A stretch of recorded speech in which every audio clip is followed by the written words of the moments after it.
ویسے سارے جلوس کٹ دے لیکن میلاد والا جلوس صحابہ کڈیا، میں کہ جڑے تسی کٹ رہے ہو یہ صحابہ کڈے۔ ذکر روکے فضل کاٹے نقص کا جو یہاں رہے، اعلیٰ حضرت فرماتے ہیں ذکر روکے فضل کاٹے، حضور دا ذکر روکے، صحابہ میلاد نہیں منایا اس واسطے کہ تذکرہ نہیں کرنا، جلسہ نہیں کرنا، ذکر روکے فضل کاٹے، اور حضور کے فضل و کمال والی حدیثیں ایسے چونکہ ایسے تھا تو چونکہ ایسے ذکر روکے فضل کاٹے اور نقص کا جو یہاں رہے۔ پھر ایو جیاں گلاں لوگ قوم دے سامنے بیان کرے یہ نہیں تھا تو نہیں، اعلیٰ حضرت فرماتے ہیں پھر کہے مردک کہ ہوں امت رسول اللہ کی، فرمایا پھر مردار بکواس کرتا ہے کہ میں نے حضور کا کلمہ پڑھا۔ اب جشن عید میلاد النبی شریف آ رہا ہے تے لاہور کتوں وڈا جلوس نکلنا ہے، میاں میر کتنے بجے پہنچنا ہے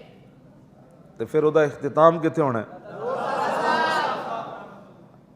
ہزارہ نہیں لکھاں دے حساب نال لوگ کڈو، تے میں یہ چاہتا کہ حضور دی امت لکھاں دے حساب نال نکلے، وہ دن سارے کاروبار معطل کر دے وے، سرگی اٹھ کے جناب غسل کر کے نویں کپڑے پا کے خوشبوئاں لا کے انہیں کہا جی اج سارا دن حضور واسطے، تے بے مقصد تے بے ہدا نہیں پھٹوریاں دی دکان تے جا کے بندہ کھڑا ہو جائے، جہاں جی پھٹورے دی دکان تے کدی کھڑا ہو جائے، کدی جناب جوس پینا شروع کر دے، نہ جس ویلے چل رہے ہون تو پھر پوری توجہ ہوئے کہ میں آج اس محبوب دے واسطے جا رہا جنہ محبوب اس دنیا تے تشریف لے آئے۔ اپنی پوری تیاری نال آؤ، گڈی تے بھی شک جھنڈا لا کے لے آؤ، موٹر سائیکل تے بھی جھنڈا لا کے لے آؤ، بس اتنا ہی اسی پوری امت بھی ساری زندگی نک رگڑ دی رہے نا، اے دا شکریہ نہیں ادا کر سکتی کہ حضور دی وجہ تو سانو یہ شکلیں ملی ہیں۔ حضرت جنید بغدادی بغداد دی گلی چاہ رہے سن تے کتا آ گیا، کتا جب آیا تو آپ ہاتھ بن کے کھڑے ہو گئے، ہاتھ بن کے کھڑے ہو گئے، کتا گزر گیا تو بعد مرید کہنے لگے حضور انسان تے انسان ہے، کتے دے سامنے تسی تعظیم دے طور تے کھڑے ہو گئے ہو۔ آپ نے فرمایا جلے ہو اس کتے میرے کو ایک سوال کیتا، میرے کو جواب کوئی نہیں سی، پردوں میں چھپا ہو تو چشم بینا دیکھ لیتی ہے، کیوں جی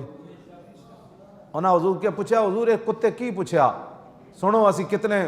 انسان تے دا بھی شکریہ ادا نہیں کر سکتا۔ آپ نے فرمایا اس کتے نے میرے کو سوال کیتا جنید بغدادی ازل وچ تو کیڑی نیکی کیتی سی کہ تینوں رب نے انسان بنایا، تے میں کیڑا جرم کیتا سی کہ میں نو رب نے کتا بنا دیا، ہن نہیں ہن تو بڑا نیک ہے، نماز پڑھنا تہجد پڑھنا، ازل وچ تو کیڑی نیکی کیتی سی کہ تینوں رب نے انسان بنایا میں نو کتا بنا دیتا۔ تو جنید بغدادی فرمایا میں ہاتھ بن کے کھڑا ہو گیا، میں کہا نا یہ تو دا کرم ہی سی، میں نو انسانہ جیسی شکل عطا فرما دی، اسی تو یہ بھی شکریہ ادا نہیں کر سکتے۔ ہاں جی کدی بھی نہ اپنے آپ نو کچھ سمجھا کرو، یہ تو دا کرم ہے۔ ماؤتو یک گلستان ہے وازما رخمتاب گرچہ الطافش ترا گل قد ومارا خار ساگ، این جناب پھول لگے سن نا ٹیانی نال تے نال کنڈے بھی سن تے او پھولاں نو ویکھ کے پھول نے کنڈے نو ویکھ کے منہ دوسری طرف کیتا، انہیں کہا نا اتنے نخرے نہ کر، ٹیانی ایک ہی ہے، درخت ایک ہی ہے، یہ تو دا کرم ہے نا تینوں انہیں پھول بنایا تو میں نو کنڈا بنا دیتا۔ ہاں کیوں جی ماؤتو یک گلستان ہے، میں تے تو ایک کو باغ وچ لگے ہویا، وازما رخ متاب میری طرفوں جناب اپنے بہوں بوتھا نہ بنا کہ میں پھولاں تے تو کنڈا ہے، گرچہ الطافش ترا گل کرد و مارا خار ساگ، یہ تو اس کا کرم تھا کہ اس نے تجھے خوشبو والا پھول بنا دیا اور مجھے کانٹا بنا دیا، یہ تو اس کا اپنا فیصلے ہیں۔ ہاں تو اس واسطے بڑی تیاری نال انشاءاللہ جلوس تے آنا ہے، ہر طرفوں آنا ہے۔ ہاں جتنے چھوٹے جلوس علاقائی نکل دیں وہ سارے جناب اپنے علاقے چو پھر کے تو پھر حضرت دربار میاں امیر غیرت مند فقیر دے دربار تے،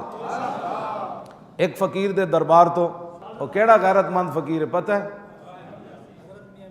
شاہ جہان جنہوں ملن آیا، قادری بابا شاہ جہان ملن آیا آپ نو تے آپ کوٹھے تے چڑھ گئے تے باہر دربان کھڑا کر دیتا، انہیں کہا انہوں اندر نہیں آن دینا۔ اس ویلے تے بادشاہ آئے ہو جاتا نہیں سن نہ ہوندے جنہوں نے خاتم النبیین نہیں سی پڑھنا آندا، اس ویلے پڑھے لکھے بادشاہ ہوندے سن، اور تھلے جدوں انہوں پتہ چلیا نا حضرت اتے چلے گیا دربان کھڑا کر دیتا تے تھلو انہیں کیا درے درویش دربان ابایت، انہیں کہا وہ بھی کوئی درویش ہوندا کہ جے دروازے ہوتے چوکیدار کھڑے ہون، اے کی ہویا تو چنگا درویش ہے، انہیں تھلو یہ شعر پڑھیا، حضرت میاں امیر نے اسے سن کے فرمایا ببایت تاکہ سگے دنیا نہ آیت، فرمایا نہیں درویش دے دروازے ہوتے دربان ہونا چاہیے تاکہ دنیا دا کوئی کتا نہ آ جائے۔ یہ او فقیر ہے۔ پھر آپ تھلے آئے، انہیں منتیں کیتیاں، آپ انہیں کہا جناب مل ہی لو، زیارت ہی کرا لو۔ تھلے آیا تو دوزانو ہو کے بیٹھ گیا۔ اتنی دیر آپ دے کول آپ دا ایک مرید آیا، انہیں سونے دا نا ایک سکہ پیش کیتا، سونے دا نظرانہ پیش کیتا اپنے پیرانوں حضرت میاں امیر نو۔ جدو آپ ان مرید نے سونا دیتا نا تے کہانی جی آکھنا اینج کر کے نا شاہ جہان ویکھیا، کیوں جی اینج جدو نے کہانی جی آکھنا ویکھیا تا اقبال کلندر لاہوری بول اٹھیا۔ اقبال بولیا، کہنے لگا گفت شیخ ای زر حق کے سلطان ماست، آن کے در پیراہن شاہی گداست۔ فرماؤ میرے مریدہ او اے سونا بادشاہ نو دے دے، بھاویں نے بادشاہی کباب پائی ہوئی لیکن یہ دی بھوک ہجے اندروں نہیں گئی۔ ہاں جی